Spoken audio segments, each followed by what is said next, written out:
Well, hi everyone, good morning.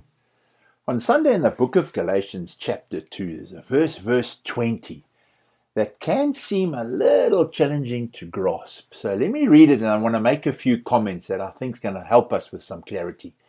Galatians 2 verse 20, and I'm reading from the CSB translation. This is Paul speaking. He says, I have been crucified with Christ, and I no longer live, but Christ lives in me. The life I now live in the body, I live by faith in the Son of God, who loved me and gave himself for me. You know, when Paul says I've been crucified with Christ, what he's doing, he's signifying our identification with Christ's death. It symbolizes the death of our old self and its sinful nature.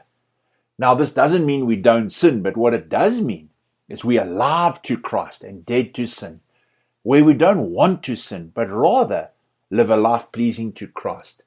And we do this not in our own strength, but through walking in step with the Holy Spirit who guides us and leads us. And then Paul goes on saying, I no longer live, but Christ lives in me.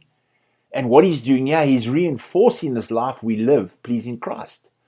This highlights our new identity, where Christ's life and character are now the source of our actions and motivations. But man, Paul doesn't stop there. He goes a bit further and he says, the life I now live in the body, I live by faith in the Son of God. And here he's emphasizing that this new life we live through faith in Jesus, who loved us and sacrificed himself for us. But then Paul ends in verse 20 with, who loved me and gave himself for me. And this is a reinforcement of the gospel. Christ's love and his sacrifice are the foundation of our new life. This is true freedom. If you read this verse carefully and let it settle in your heart, you will see the freedom Christ brings to us through our faith in him and his indwelling Holy Spirit.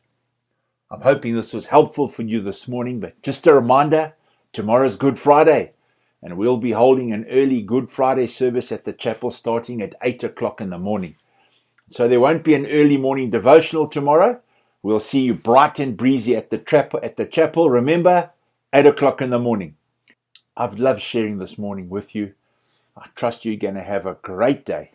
See you tomorrow.